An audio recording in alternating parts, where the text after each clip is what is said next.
الحمدللہ رب العالمین والعاقبۃ للمتقین والصلاۃ والسلام علی رسولہ الکریم اما بعد۔ باتیں یہ چل رہی ہیں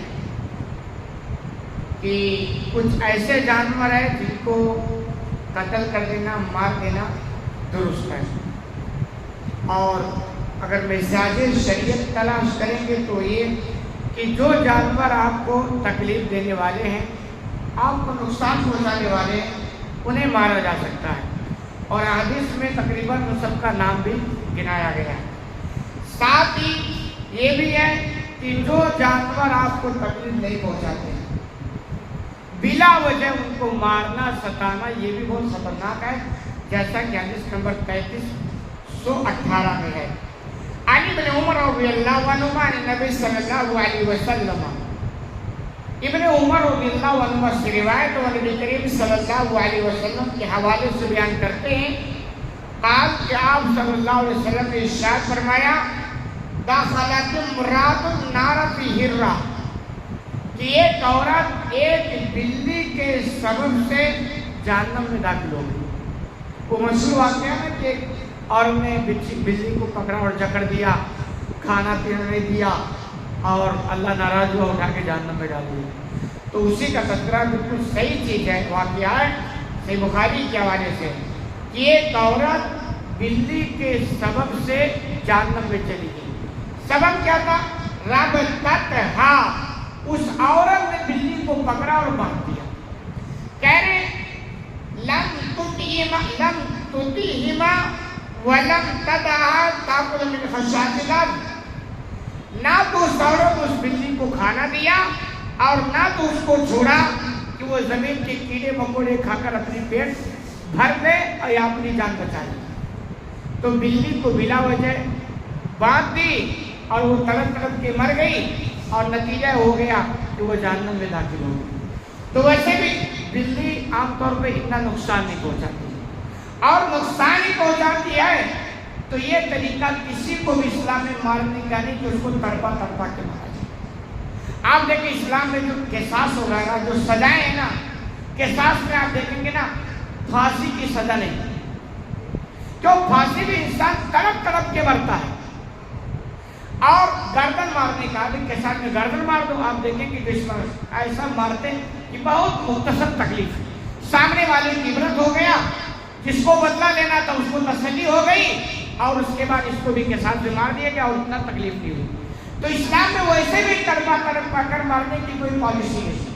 اور اس عورت نے کیا کیا؟ ایک تو بلی معصوم جانور ہوتی ہے، اس کو پکڑ کے باندھ دی، پھر نہ کھانا بھی دیا نہ پینا دی، اور تڑپ تڑپ کے مر گئی۔ تو نتیجہ یہ ہو گیا کہ وہ جہنم میں چلی گئی۔ تو پورا نچوڑ اگر آپ دیکھیں گے تو یہ کہ جو آپ کو تکلیف دے اسے مارنے کی پرمیشن ہے، اور ایسے ہی جن جانوروں کو اللہ نے آپ کے لیے حلال بنایا ہے انہیں آپ مار کے، وہ بھی طریقہ یہ بتایا کیسے مارنا ہے۔ اس سب سے آسان طریقہ جو ہے جس میں جانور کو سب سے کم تکلیف پہنچتی ہے، وہ مذہب اسلام کے پاس کس طرح مارنا ہے، اور اس کے بعد اس کا گوشت تم کھا سکتے ہو۔ اب یہ سوال پیدا ہوتا ہے کہ یہ کون سی بات ہے کہ بھئی آپ بکری کا گوشت کو کھا سکتے ہیں، مار سکتے ہیں، کتے کا گوشت نہیں کھا سکتے ہیں، شیر کا گوشت نہیں کھا سکتے ہیں، اور دوسری جانوروں کو کھا سکتے ہیں، یہ مطلب ہے۔ تو آپ اگر اس پر غور کریں گے نا تو نتیجے پر اس پہنچیں گے کہ اللہ نے ہمیں بنایا، ہم کو کس نے پیدا کیا؟ اللہ نے پیدا کیا نا۔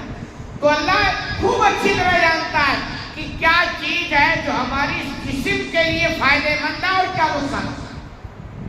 انسان خود سے فیصلہ نہیں لے سکتا۔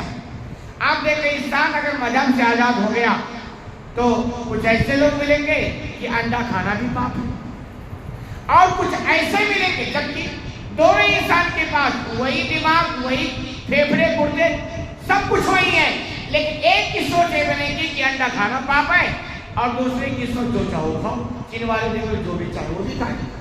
تو جب مذہب سے بندہ آزاد ہوگا تو افراط و تفریط کی شکار ہوگا، یعنی دنیاوی زندگی میں جینے کے لیے بھی بندہ مذہب کا محتاج ہے۔ اس لیے کیونکہ اللہ نے ہمیں بنائے، وہ اچھی طرح ہمیں جانتا ہے کہ اگر بندے کو شیر کھانے کی پرمیشن دے دی جائے نا تو پھر یہ شیر کتنا بدماش بنے گا. اللہ نے دیکھا وہ جانوروں پر غور کریں جنہیں کھانے کی اسلام نے پرمیشن دی. بکری کتنی بولی بالی ہوتی ہے, یہ ایسے جتنے جانور ہیں, اور اس کے بعد جن کو منع کیا ہے آپ ان کی زندگی دیکھ لیں کیونکہ ان کے اثرات زندگی میں آتے ہیں. تو حقیقت یہ ہے کہ مذہب سے آزاد ہو کر کے دنیا میں بھی آپ جی نہیں سکتے ہیں.